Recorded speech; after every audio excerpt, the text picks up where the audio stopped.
You can even tell when some of my content has come from my thinking brain versus when it's felt more organic and from my, highest self, my wise inner woman. And so I want to talk about how to connect with that and tell you the biggest way I do it is to be in silence. And if you have ADHD, you might be like, not silence. I can't do silence. Nothing is ever silent. My brain is always going. And I get it. Like I get our brains are always going, right? That's the hyperactivity part of ADHD. Even if you don't have physical hyperactivity where you're fidgeting and need to move more physically, you do likely have the brain hyperactivity where our thoughts are going and they're going quickly. But the thing is, we need space for those deeper thoughts. Hi, I'm Jen Barnes, and you're about to experience how to ditch the old ways of doing things, embrace your neurodivergence, learn tips and tricks to function optimally, and love yourself, neurodivergence and all. Welcome to the Self-Loved Woman podcast. Hey, it's Jen. Welcome to the Self-Love Woman Way podcast, a podcast just for the ADHD woman entrepreneur. Today, we're actually going to talk about something very specific to entrepreneurship, and I want to give it an ADHD spin. Something very important to having, especially an online business, but really any business nowadays, is getting traffic, right? Like traffic in the door. And especially with online businesses, traffic is often done through content, right? Creating content, and whether that's videos or memes or images or quotes, whatever kind of social media posts, reels, all of that, even podcasts, right?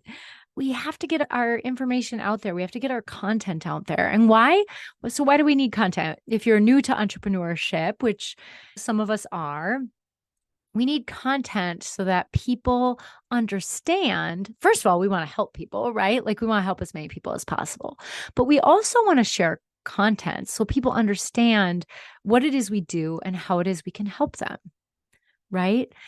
And some people will be helped just by the free content that we offer, like this podcast or a social media post or some kind of other freebie that we put out, like a PDF or a workshop, maybe a live event. And some people will want to work with us more deeply to see the results that we're talking about, because a lot of times, I think we all know this, right? Like we can do a million freebies of something, and sometimes we just need someone to guide us through it. And with ADHD, we need someone even there for accountability, right? Content is a way not only to help more people, including people who aren't ready to buy at this time, or, our program isn't right for them. So we can help them through free content, but also a way to share more about how we help so people get to know us better, right? And see, like, is this someone I want to work with more deeply? So a problem that can come up for entrepreneurs is that we sometimes get into a content desert where we're like, I don't know what I'm going to share. I don't know what to post.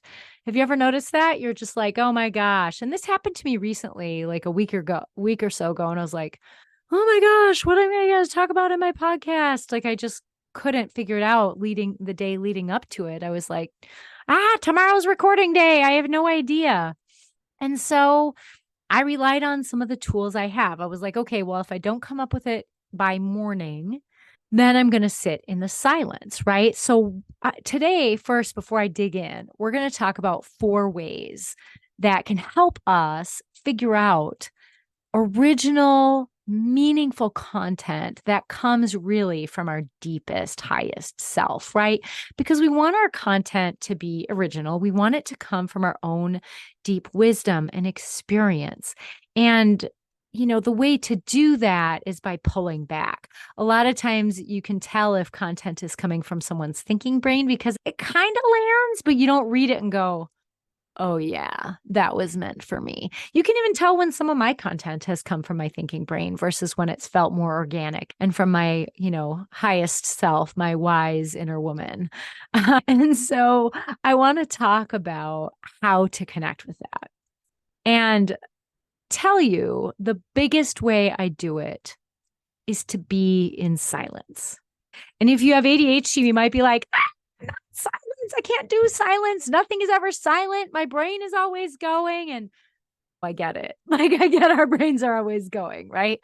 That's the hyperactivity part of ADHD. Even if you don't have physical hyperactivity where you're fidgeting and need to move more physically, you do likely have the brain hyperactivity where our thoughts are going and they're going quickly. But the thing is, we need space for those deeper thoughts to rise up, and we need to be able to spot them. And so being in silence can allow us to do that. And certainly we can sit in complete silence. We can put on some meditation music. We can sit in complete silence, maybe setting an intention like, I want, help me come up with a new podcast topic, or help me, where does my next focus need to be with my audience? Letting that come up for us, right? Or we can do things like set that same intention and go on a walk. Or like that night when I was having a hard time with my podcast, before I went to bed, I was like, okay, tomorrow morning, I'm going to wake up with a clear vision of what my podcast needs to be. And I got this huge download, and I was like, oh yeah, this is totally what we need to talk about. It was just like, I knew. That was the one I did most recently on the stuff beneath procrastination, which probably resonated fairly deeply because it came from like my higher self, from that spirit wisdom that is in all of us versus just me thinking about things. And so there are lots of ways for us to access silence, whether we set an intention before we go to sleep, whether we sit in actual silence or like with quiet music or something like that, whether we go on a walk without a bunch of extra noise. There are lots of ways for us to be with silence. And when we do that, I recommend that afterwards we spend some time writing, because that was step 2 of my went to bed and asked for ideas. I didn't actually have the idea right away. It was once I sat down and did my morning writing that it was the first thing that came off my pen. And so after you have given yourself some space in whatever kind of silence you found, stillness you found, it's important to take some time to write and just free write whatever comes up.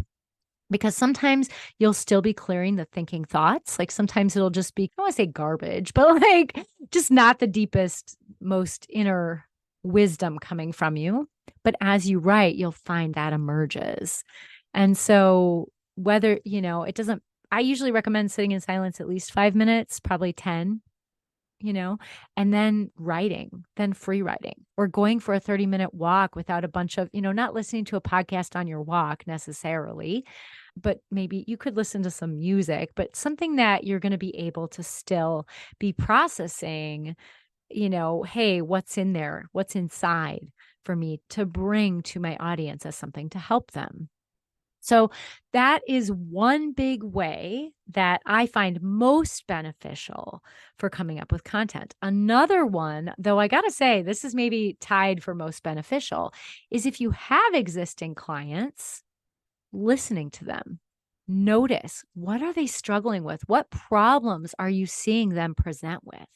What actions are they taking that is like contributing to the problem, or they're trying to help the problem and it's not working? Like, they're coming by it honestly. It's not like you're going to slam anyone, right? There's compassion there. Like, oh yeah, I remember doing that, right?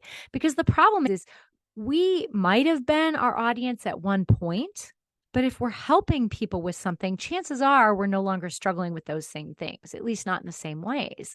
And so sometimes being able to sit with our current clients and listen to like how they're experiencing our program, or how they're encountering their, for me, what's coming up with their ADHD in their business, and notice what is hard for them. What questions do they have?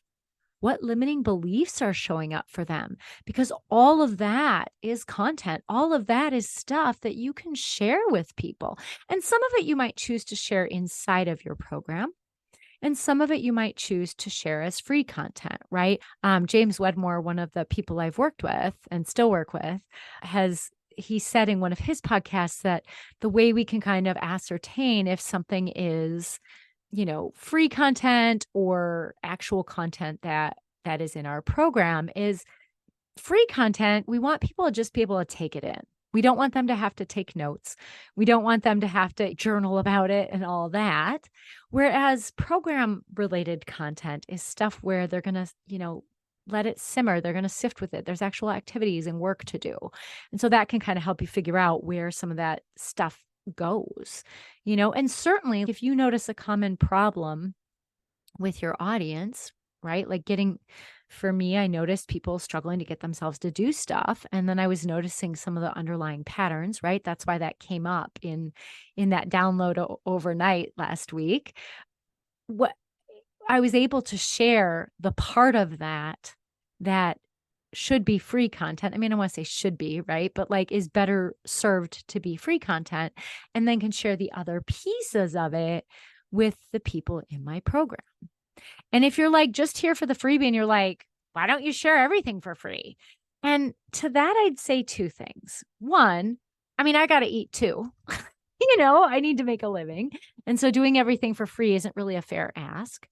But two, when people invest in something, when you invest in something, you are more likely to actually take the actions you need to take to follow through and do the work. A lot of times when we only take the free stuff, it only takes us so far, even if someone gave us their full program for free, because we don't value what we don't pay for.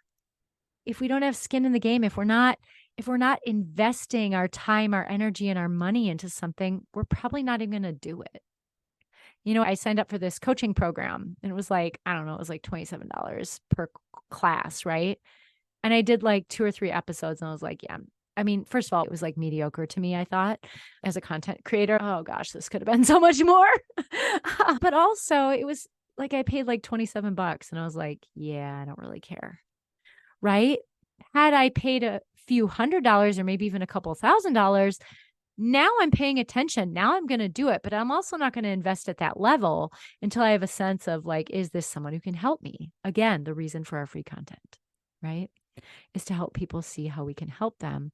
But also our paid content gives people an opportunity to really like commit to making a change, because people who aren't willing to pay for something aren't really in that stage of change, that action stage of change where they're ready to do something.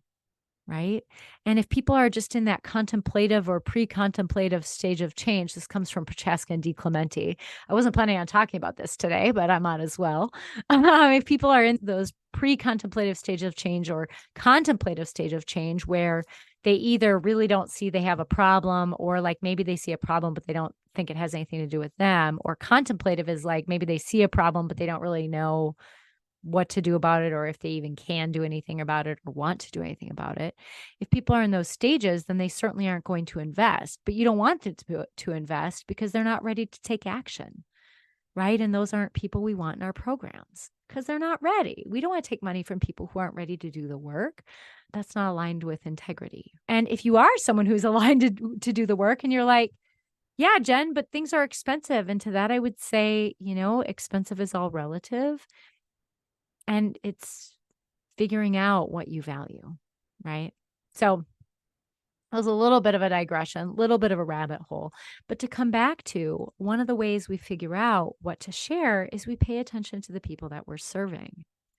And we share more deeply with them on what to do and guiding them more with, perhaps small group coaching or one-to-one coaching, or maybe we tailor our content to them to be more expansive. But we can even share some of that in our free content, in our podcasts, in the PDFs that people can download, in a reel, or like little comments, like memes or whatever on social media. So paying attention to our audience is helpful. Paying attention to our clients is helpful. Another piece that's helpful is paying attention to our audience. So as an ADHD entrepreneur, I follow a lot of people with ADHD. They follow me.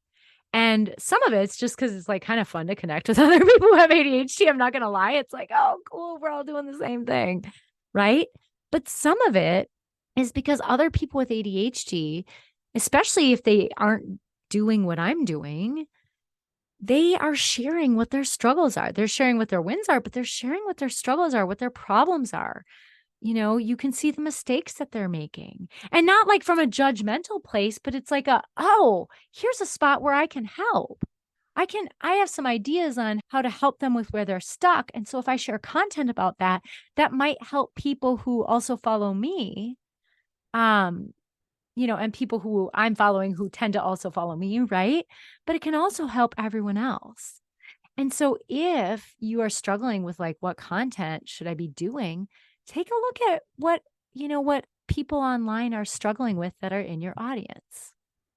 Because a lot of times there's a lot of nuggets there. And that might take some deeper digging, right? I was in another program that recommended we take some time every week to sit and take in content, not to just like scroll, but rather to really take it in and see what's coming up for us as we read this. I had a really hard time doing that because with ADHD, I wasn't able to limit it to an hour. So when I did that, I found that I would be like 3 hours later still looking at content, and for a while I could take it in and kind of keep notes and whatever, and then after a while I was pretty much just like scrolling because the ADHD hits, right? I was like, "Oh yeah, I'm getting some dopamine off of this," right? But then you actually feel more drained after because dopamine hits aren't real, right? We think we get a dopamine hit, but what it actually does is decreases our dopamine baseline. And so if you're wondering more about that, you can listen to Dr. Andrew Huberman. His podcast on dopamine talks about that in great depth with all the neuroscience behind it. It's called the Huberman Lab podcast. But at any rate, that wasn't productive for me. So I find other ways to connect in with what's going on with my audience without it having to be a weekly thing where I get lost. So certainly looking at people in our audience and the problems that they're talking about, that they're posting about, and you can see the mistakes they're making. That's another one. The fourth one I'll talk about today is actually following other people who are in your niche and seeing what they're saying, not because you're going to say the same thing, but because it can help you start to reflect on what of what they're saying resonates and where are things that are missing that you would do differently, right? Like I follow lots of entrepreneurs, but they don't do things specifically for ADHD. And so I'm like, oh yeah, that's a great idea. But with ADHD, you'd have to do it this way, or you'd have to add this or do that, right? And so we can follow people with similar niches or the same niche. I never know how to say that word.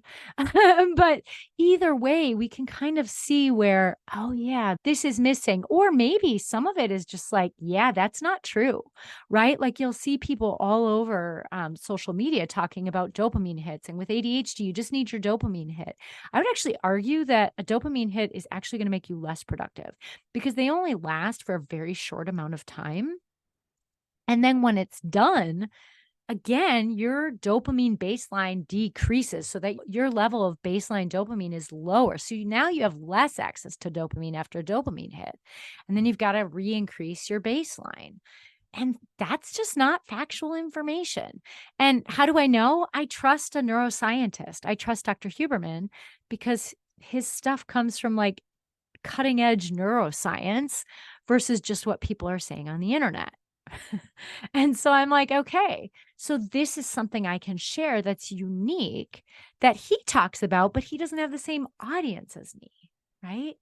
So there's lots of ways that we can take in content, whether it's people in our exact same niche, or maybe they're in parallel niches, or maybe like Dr. Huberman, he's just totally talking about neuroscience and sometimes talks about things that are completely relevant to what I'm talking about. Right? And so those are ways to find content as well. As all of this simmers, things kind of come to us. But I will tell you, those things are more likely to come to you if you're willing to be open, if you're willing to be receptive, and if you're willing to spend some way or some kind of time in relative stillness and silence. Again, you could be walking. Some people running does it. Certainly taking a shower. I mean, you probably can't take like 3-hour long showers or your water bill will be crazy, not to mention the environmental impact. As a neurodivergent person, I suspect you are equally sensitive as I am about that, or possibly are, but there are lots of ways that we get these downloads, but we have to stay open and receptive. And I got to tell you, we have to have a way to organize these downloads when they come to us. So for me, I always have a journal with me. I've got a little mini journal in my, I don't think you call them fanny packs anymore. It's like a crossover bag now, I think they call them. I don't know, but it's like the fanny pack that you wear this way, which, by the way, I hope never goes out of style, because that like keeps me from losing stuff. And it also keeps me from carrying too much crap. And it has been a savior for my shoulder. So I'm like, this is awesome. Right. But anyway, I digress. But having a little tiny mini journal in there. And then I tend to keep another journal around for that I do my work in silent when silence comes up, or when I'm in session with my clients, I keep the same journal by me so I can write down ideas from what they're saying of what I can share. Right. I also, and this can get messy with ADHD, some people like to have it all in one place. Me, I'm okay with multiple places because I'll tell you what I do with it in a minute. But I also have an app on my phone. It's called Evernote, which creates all these different notes, and then you can have a notebook. So I have a notebook just for content related to ADHD women entrepreneurs. And then I can have separate notes about different topics. So when the one for procrastination comes up, which that actually I ended up writing in a journal because that's what I had access to. But had that come up, like when I was, I don't know, on my way to work, walking into work, and it came up, I could have pulled up my Evernote app and went to a procrastination note or created a new one, and then quickly wrote down what was coming up for me. So I make sure to come back to it. Because here's the thing. With ADHD, we're not going to remember. Plus, if you read Elizabeth Gilbert's book, oh my gosh, it's like, it's something magic. I can't remember the title, but basically it's about creativity, right? And the magic of creativity. And one of the things that she talks about is how like creative sparks will land in us. And if we don't do anything with it, it will go to someone else for that creative idea to manifest. Rick Rubin talks about this in his book, oh my gosh, A Creative Way of Being, I think it is, where he talks about, Rick Rubin, if you don't know him, he's a huge music producer. He produced people like, I think he did Run DMC, Beastie Boys. I mean, come on. I think he did like Slayer, but then he also did like some big country stars and other like a couple pop stars. So he's a big deal. And so he wrote this book about creativity and how to be creative, how to access your creativity. And he talked about the same thing that Elizabeth Gilbert did, which is like, it's just like these creative sparks will land on you. And if you quick grab it and you use it, or you capture it somewhere to use it soon, then you put it out in the world. But a lot of times, if you don't do it, it will show up elsewhere. And I've personally had this experience where I had a really great idea for content and wrote it down, but a couple weeks later, I didn't get to it. And then I saw someone else had shared that exact same thing on social media, right? And Liz Gilbert talks about that. She had a book that she had this great idea for a book, but she didn't feel like the right time to write it. So she was going to sit on it. And then like a year later, someone else published that exact book, maybe 2 years, right? And so it was like, oh, that's where that idea went. And whether you believe that or not, either way, it's important for us to track the ideas that we have and then go back and look at them. So my solution to having these different places where I keep information is I also put it in my task app every Thursday, which is my content creation day, to go check those places where I have content ideas. Because then it's like, oh yeah, okay, I'll make sure that I include this. So those are my 4 big ideas for creating content. There's so much more to say on this topic, certainly a ton about messaging, but I thought I'd just share this little bit today and see how it goes for you. So I'd love if you'd share in the comments how this landed for you.